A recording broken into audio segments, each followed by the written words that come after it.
week or so in Beijing during the height of the hunger strike demonstrations that were going on in Tiananmen Square.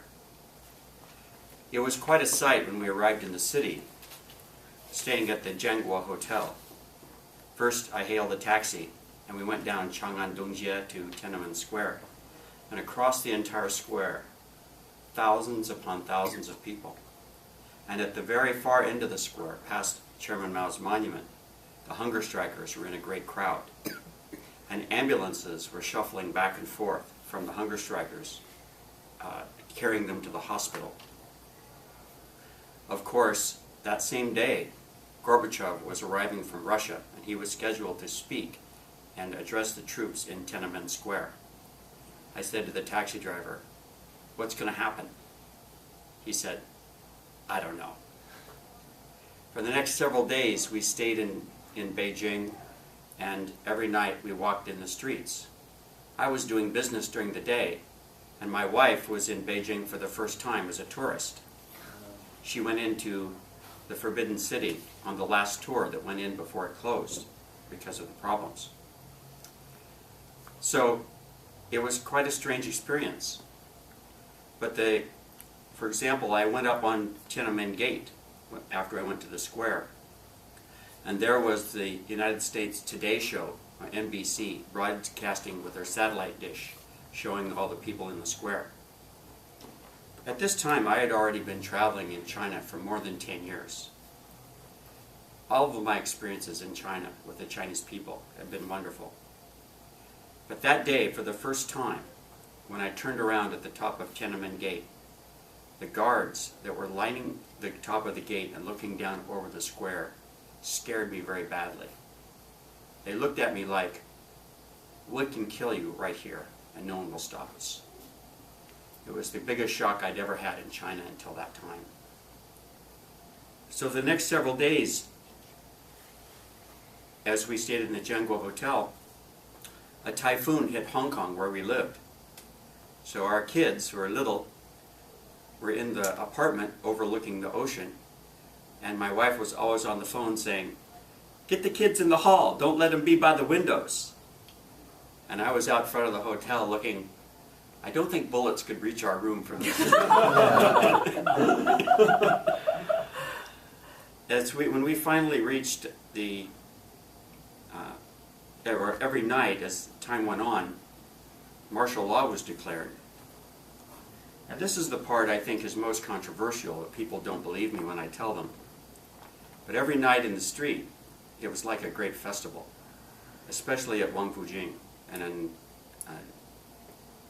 Chang'an Dongjie. In those places, there were hundreds of thousands of people marching in parades.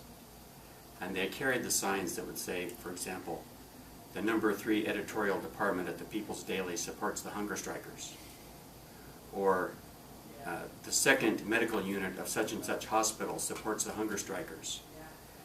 These people were marching past us every night by the thousands. I was in Beijing in business, and so I wasn't involved with any of the politics. But I was struck by the huge festive atmosphere that went up and down all the side streets, and especially out Chang'an Dongjie. It was like a big party. And that was very shocking. People would jump in taxis with us.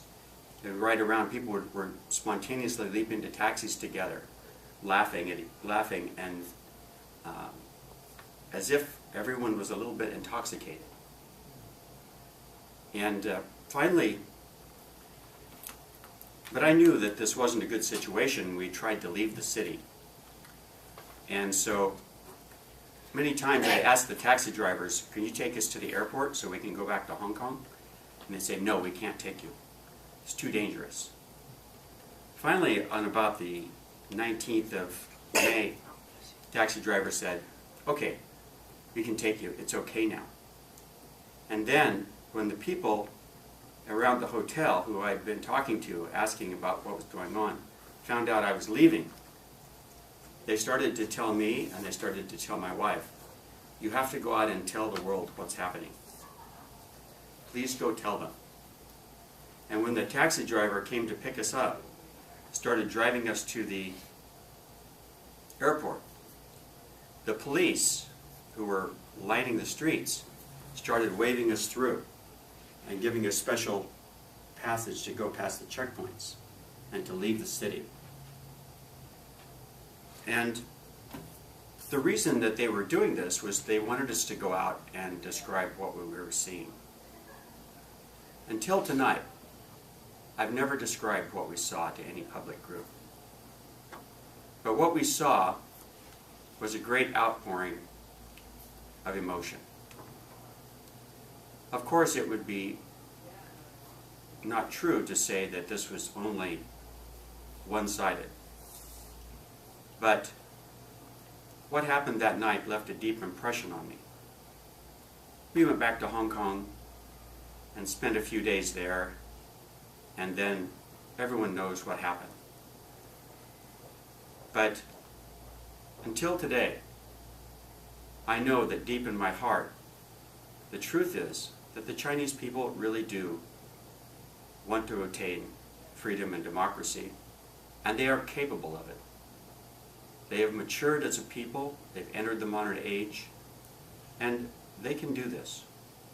So I feel that someday there will be greater democracy in China, and the party knows this, and the party wants this. It's just a question of how do we do it. And it's not controversial. I think everyone agrees. It's just that it's not easy to get there. Thank you.